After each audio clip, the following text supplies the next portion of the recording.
أعوذ بالله من الشيطان الرجيم بسم الله الرحمن الرحيم رب اشرح لي صدري ويسر لي أمري واحلل عقدة من لساني يفقهوا قولي رب زدني علما رب زدني علما رب زدني علما.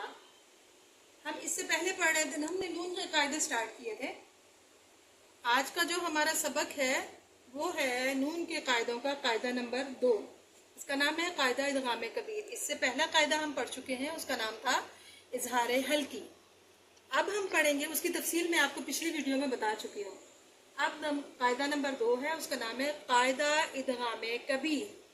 اب دیکھیں، نون ساکن یا نون تنوین کے بعد، اب نون ساکن کے بارے میں نے آپ کو بتایا تھا کہ نون ساکن جو ہے یہ جزم والا نون لکھا بھی جاتا ہے اور پڑھا بھی جاتا ہے، جبکہ نون تنوین جو ہے وہ صرف پڑھا جاتا ہے، لکھا نہیں جاتا. اور وہ ہے کون سا نون؟ جس حرف کے اوپر 2 زبر 2 زیر یا 2 پیش ہوں، اس حرف کو جب ہم ادا کرتے ہیں، جب ہم پڑھتے ہیں تو ایک نون کی آواز آتی ہے، اس آواز کو نون تنوین کہتے ہیں.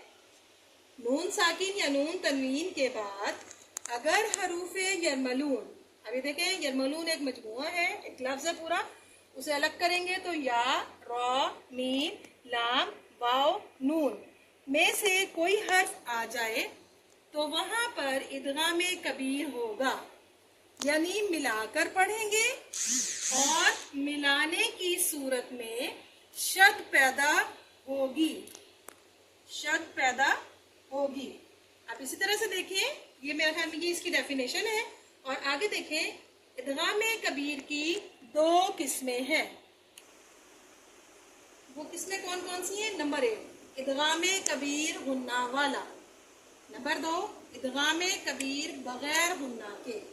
اب دیکھیں، جیسے ادغام کبیر غنہ والا سے سمجھ میں آ رہا ہے کہ اس والے قاعدے میں اس قسم میں غنہ ہوگا اور اس قسم میں غنہ نہیں ہوگا. تو ہم پڑھتے ہیں ادغام کبیر غنہ کے بارے میں.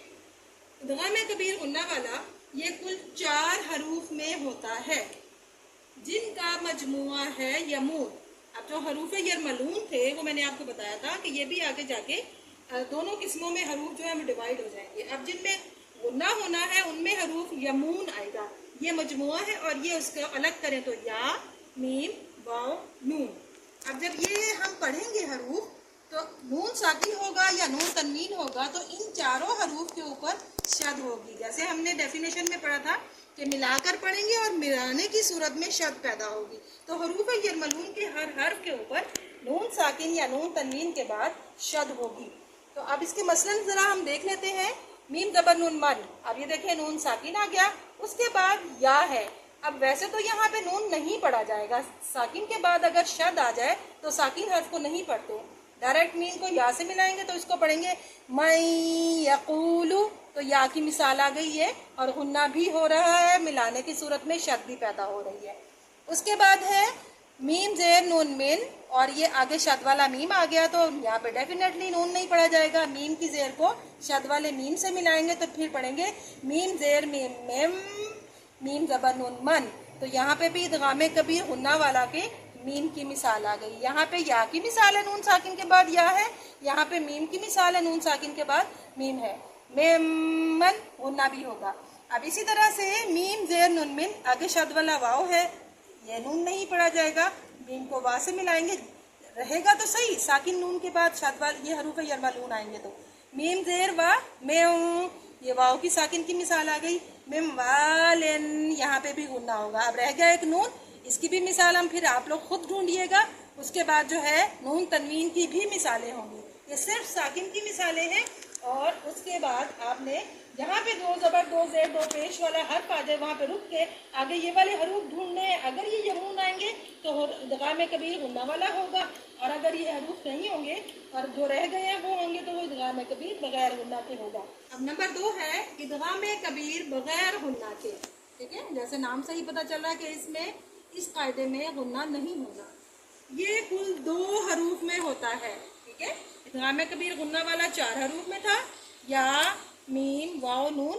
اور یہ ادغام کبیر غنہ والا جو ہے یہ کل 2 حروف میں ہوتا ہے، جن کا مجموعہ ہے لر. دیکھیں لام اور را، اور اسے الگ کریں گے لام اور را علیحدہ علیحدہ، اس طرح سے لکھا ہوا ہے. اس کی مثالیں دیکھتے ہیں. اب غین زبر غا، فا پیش وا، فو غفو. اب دیکھیں را کے اوپر دو پیش ہے. ہم را کو نہیں، اس را کو نہیں دیکھیں گے، اس حرف کو نہیں دیکھیں گے، ہم حرف اگلا شد والا دیکھیں گے. را دو پیش رن ہے، لیکن را کو را سے ملائیں گے تو را پیش را رر ہو جائے گا. تو یہاں پہ ادغام کبیر بغیر غنہ کی را کی مثال آ گئی ہے، وہ بھی نون تنوین میں. اس میں نون ساکن میں بھی ہم دیکھیں گے. ٹھیک ہے، یہ لام اور را کے اوپر شد ہوگی لازمی. غفور الرحیم. آپ یہ دیکھیں کہ اس میں جب ہم ان مثالوں کو پڑھ رہے ہیں تو ان کی آواز ناک میں بند نہیں ہو رہی، جبکہ ادغام کبیر غنہ والے کی مثالیں جب ہم پڑھ رہے تھے تو ان کی آواز ناک میں بند ہو رہی تھی اور وہ غنہ ہو رہا تھا. اور غنہ کا مطلب ہے آواز کو ناک میں ایک الف کے برابر بند کرنا. اسی طرح سے ہا پیش ہو دال دو زبر دن، یہ یا تو ویسے ہی خالی حرف نہیں پڑھا جائے گا، آخری حرف یہاں پہ دو زبر والا ہے، نون تنوین کا ہے، اور دال کی دو زبر جو ہے لام سے ملے گی. دال دو زبر لام دل، ہدل لام زیر لام ہدل للمتقین. یہاں پہ ادغام کبیر بغیر غنہ کے لام کی مثال آ گئی نون تنوین کی. اسی طرح سے نون ساکن کی بھی ڈھونڈیں گے اس کی مثالیں، اور نون تنوین کی بھی ڈھونڈیں گے. آج کا جو ہمارا ٹاپک ہے یہ بھی بہت اہم ہے، اس پہ غور کیجئے گا کہ کس طرح سے غنہ کرنا ہے، کس قاعدے میں کس قسم میں غنہ کرنا ہے اور کس میں نہیں کرنا. تو غور کیا کریں، انشاءاللہ العزیز آپ بھی بہت اچھا قرآن پاک پڑھنے لگ جائیں گے. السلام علیکم ورحمۃ اللہ.